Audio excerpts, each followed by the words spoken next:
A atração a seguir é recomendada para todas as idades.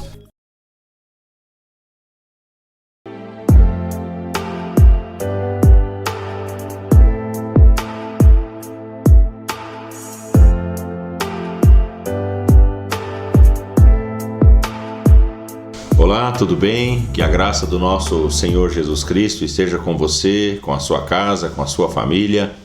Gostaria de estar discorrendo com você neste momento a partir de um texto das Sagradas Escrituras, constantes no Evangelho de João, capítulo 14. Se você tiver uma Bíblia e puder apanhá-la neste momento, fica mais fácil você acompanhar a explanação. Diz o texto: não se turbe o vosso coração, credes em Deus, crede também em mim. Na casa de meu pai há muitas moradas, se assim não fora, eu vou-lo teria dito, pois vou preparar-vos lugar. E quando eu for e vos preparar lugar, voltarei e vos receberei para mim mesmo, para que onde eu estou estejais vós também. E vós sabeis o caminho para onde eu vou. Disse-lhe Tomé: Senhor, não sabemos para onde vais. Como saber o caminho? Respondeu-lhe Jesus: eu sou o caminho, e a verdade e a vida. Ninguém vem ao Pai, senão por mim. Esse texto que eu acabei de ler é um dos textos mais conhecidos da Bíblia, junto talvez com o Salmo 23, um dos textos mais conhecidos. Ele está sempre associado à questão da morte e a funerais. Muitas vezes em muitos funerais eu mesmo já usei.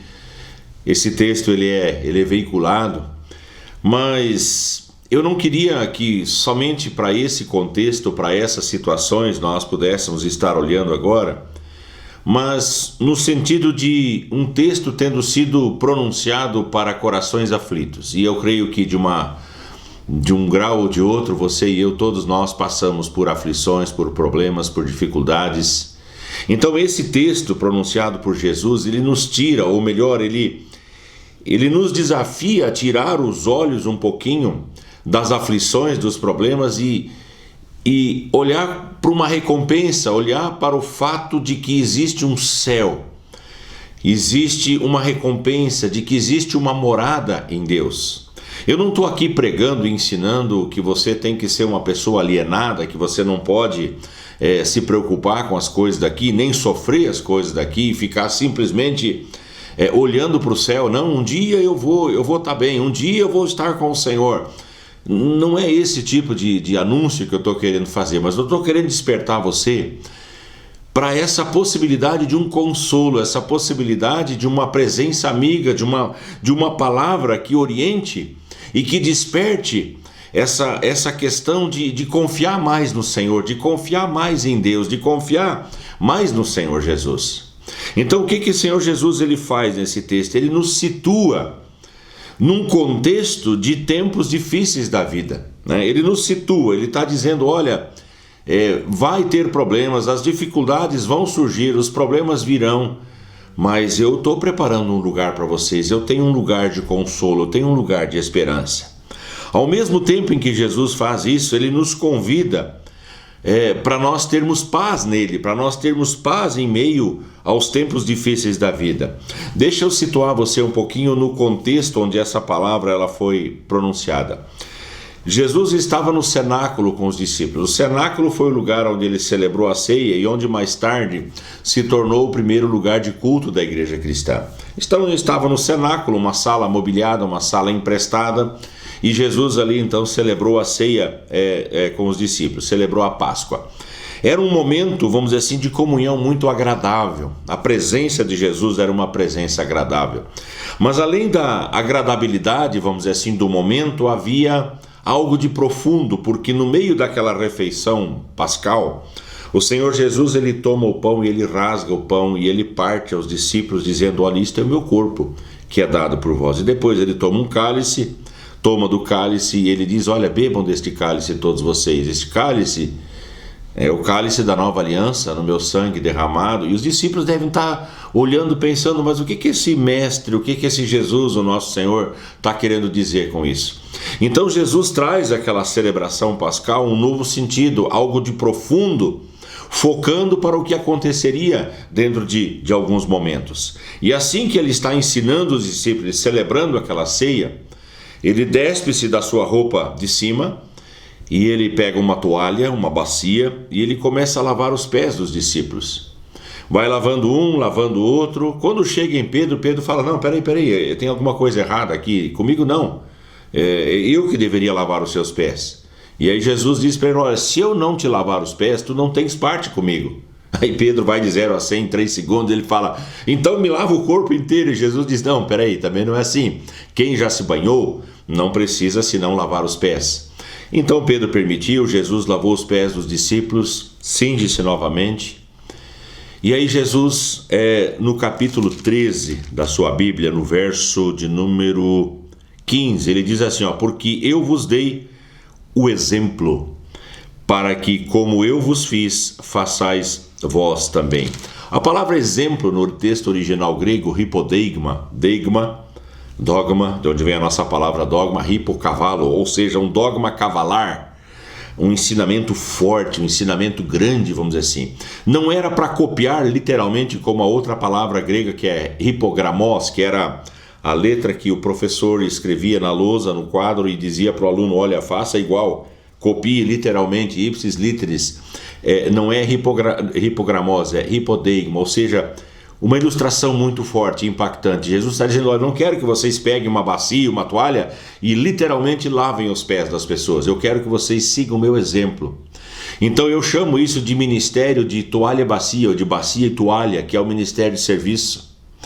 Coisa que ninguém quer fazer hoje. A maioria das igrejas, a maioria dos pastores, a maioria dos líderes, ninguém mais tem, ou com raríssimas exceções, para não ser radical aqui, ninguém mais, ou a maioria não tem esse ímpeto de servir, essa vontade de se colocar a serviço das pessoas. E Jesus está dizendo: olha, eu fiz aqui algo, sendo mestre, sendo líder de vocês, eu fiz isso para dar o exemplo de como vocês devem viver, serviçalmente. Sirvam uns aos outros, né? O apóstolo mais tarde foi dizer que nós deveríamos servir a uns aos outros, cada um conforme o dom que recebeu. Serviço é o que nos motiva, é o que deve nos motivar na nossa vivência diária. Então Jesus celebra a ceia com os discípulos, dá essa lição de serviço, e no capítulo 16, no verso 33, Jesus diz o seguinte: estas coisas vos tenho dito para que tenhais paz em mim. No mundo passais por aflições, mas tende bom ânimo, eu venci o mundo. No mundo passais por aflições. Então, Jesus disse que todos os seus discípulos invariavelmente passariam por aflições. Eu fico imaginando, isso aqui é coisa minha, não está escrito na Bíblia isso, mas eu fico imaginando Jesus dizendo: olha, vai chegar um tempo no século 21 que vão pregar que o cristão não passa por dificuldades, vão pregar que você não vai ter lutas, que você não vai ter problemas, que a vida vai ser só triunfo, que a vida vai ser só sucesso, que você vai entrar na igreja pobre e você vai sair rico, que você vai ter tantas casas na cidade, mais não sei quantas na praia, 5 carros novos na garagem, que a vida vai ser só esse glamour. E Jesus disse: não, vocês vão ter aflições, vocês vão ter problemas, vocês vão ter lutas. A palavra aqui no original grego, tlipsis, significa opressão, tribulação, problemas, dificuldades, circunstâncias difíceis. Jesus, no meio daquela ceia, daquele momento de profundidade, ele dá uma lição de humildade e ele ensina os seus discípulos que passariam por lutas, que passariam por problemas. E eu vou tentar exemplificar isso para você. Naquela comunhão da ceia, ele disse: um de vocês aqui, meus amigos, Jesus chamava eles de amigos, meus amigos, um de vocês vai me trair. Um olha para o outro: como eu? Quem? E ficam naquela, E Jesus diz: um de vocês me trai, aquele que mete a mão no prato comigo. E Judas estava colocando a mão no prato, se servindo naquele momento. A mão de Judas deve ter queimado e Jesus diz para Judas: Judas, o que você tem para fazer, faze-o depressa. Eu acho que uma das piores coisas na vida é a dor da traição. Não importa em que nível, a dor da traição, de você ter amigos que te abandonam, de você ter amigos que preterem, ter amigos que te difamam, ter amigos que simplesmente não querem mais andar com você. amigos que traem a sua causa, amigos que puxam o seu tapete. É a dor da traição. Jesus disse, olha, um de vocês, uma dessas pessoas que andou comigo em intimidade, que comeu comigo, que dormiu ao meu lado, um de vocês vai me trair. Isso é dor, isso é aflição, isso é opressão. Não tem dor maior do que a dor da traição. E assim que ele fala sobre isso, ele fala assim, e tem mais um detalhe, Pedro. Vou falar para você. Você, antes que o galo cante, você vai me negar 3 vezes hoje que você me conhece. Pedro, mas de jeito nenhum, esse ali, aquele ali que está no teu peito ali, pode te trair, pode te negar, aquele lá pode trair você, mas eu, Pedro, a rocha, eu não vou trair de jeito nenhum, eu vou contigo até para a morte. E Jesus diz, não, o galo vai cantar e antes do galo cantar 3 vezes tu me negarás. E de fato aquilo acontece. Quando Jesus foi levado para o seu julgamento, uma pessoa chega, se aproxima de Pedro e fala para ele, você era discípulo dele? Não sei quem é, não conheço. Mais tarde veio outra pessoa e fala assim, você andava com ele, né? Não sei quem é. Uma terceira pessoa chega e fala assim, o teu jeito de falar te denuncia, você era discípulo daquele homem, não é? Quando aquela mulher fala o teu jeito de falar, poderia ser um efeito linguístico, mas na verdade Pedro ele tinha uma conversa diferente. O conteúdo era diferente. E por aquele conteúdo identificam ele como seguidor de Jesus. E então, os textos sagrados dizem que Pedro ele vai ao seu passado e ele começa a praguejar e a dizer e a jurar. Jesus ensinou que não se deve jurar.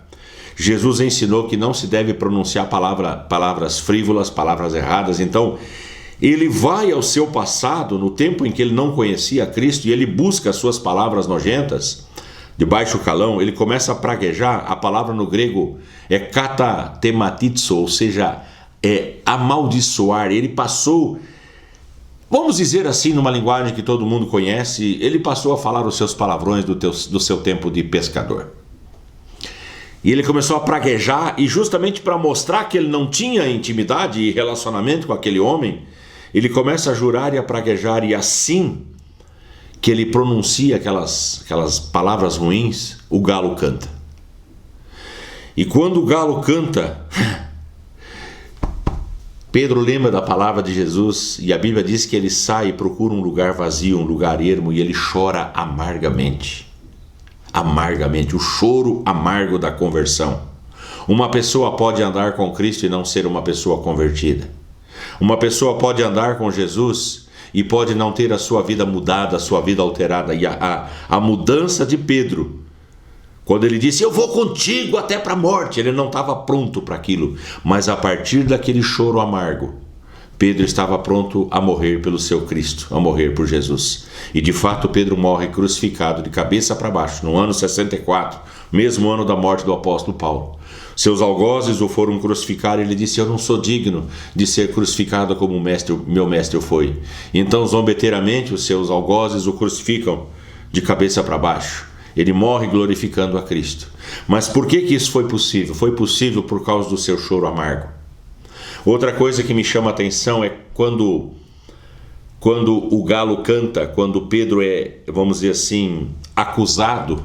Eu não queria usar essa palavra porque dá aquela ideia assim de que Jesus talvez fosse um ser vingativo, ele não foi. Mas algumas vezes a Bíblia fala acusados pela sua própria consciência. Talvez naquele momento em que o galo canta, a Bíblia diz assim que os olhos de Jesus miraram os olhos de Pedro. É como se Jesus dissesse, eu não falei para você, Pedro, eu não avisei você de que isso iria acontecer, você poderia ter vigiado. Eu chamo isso de pregação não sonora. É aquela pregação que não tem som, não tem palavra. Santo Agostinho ele dizia, pregue a palavra, se necessário, use palavras.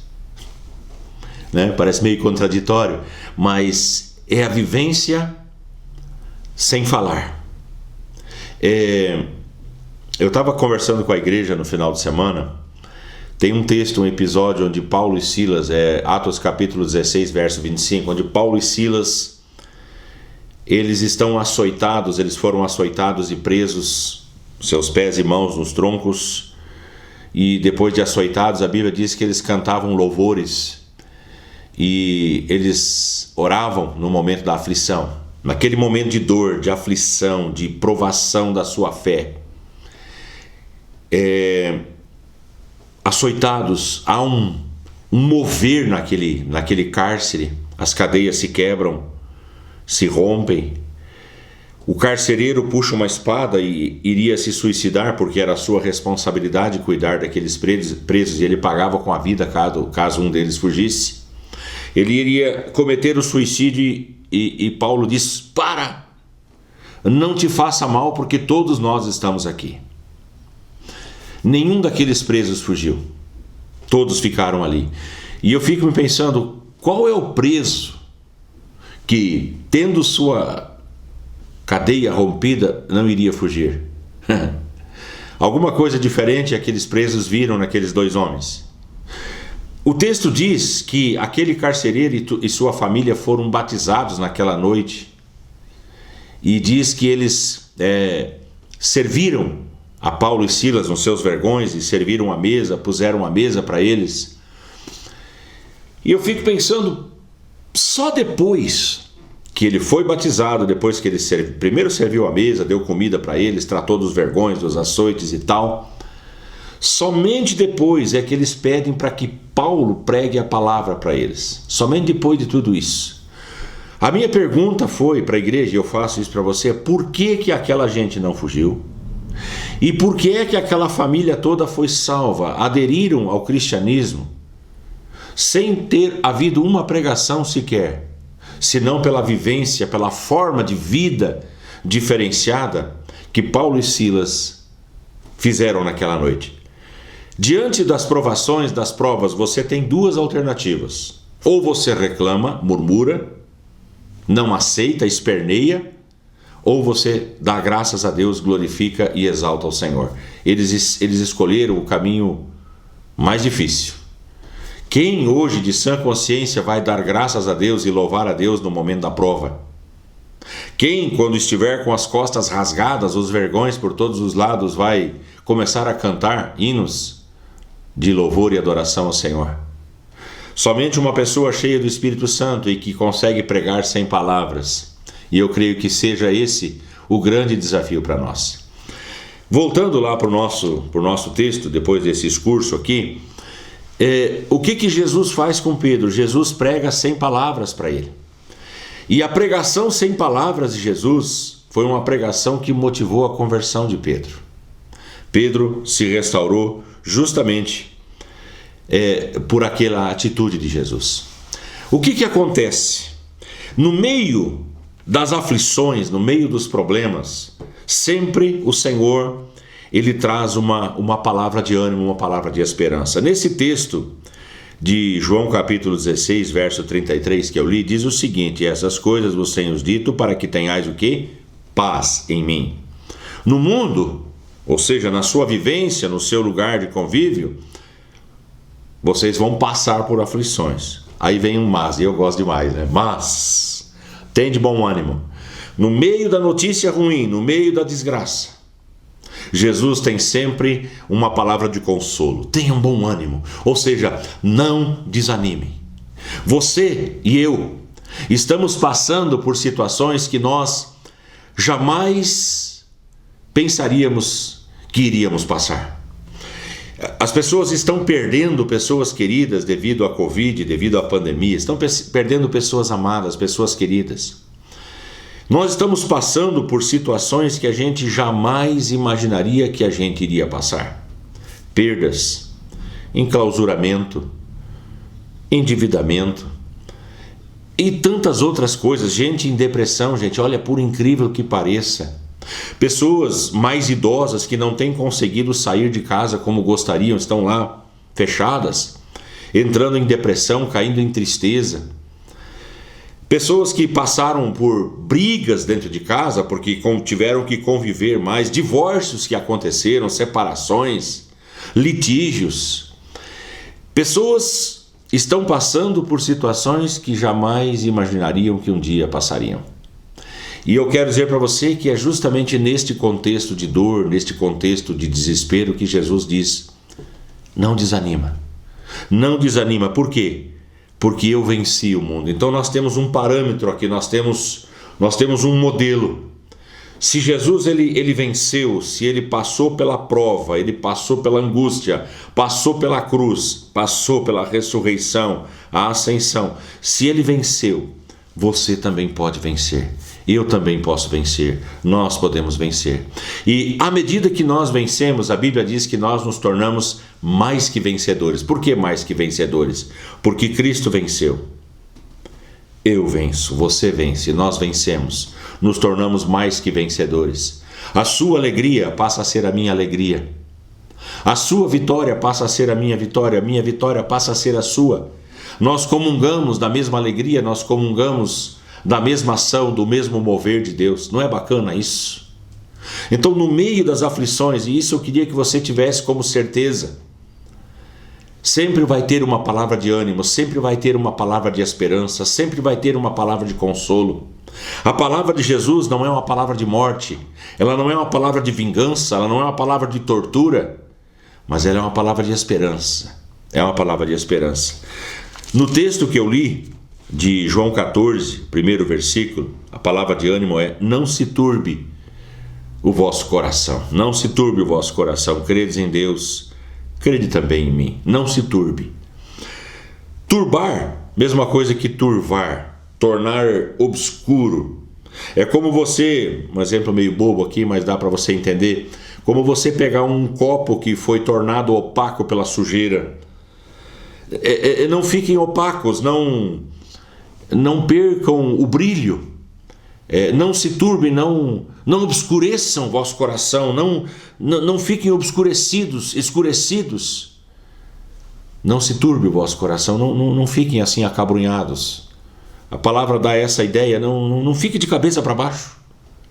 Erga a cabeça, tenha essa consciência de que no meio da crise, no meio da dificuldade, sempre vai ter uma palavra de esperança. E a palavra de esperança de Jesus é: credes em Deus, credes também em mim.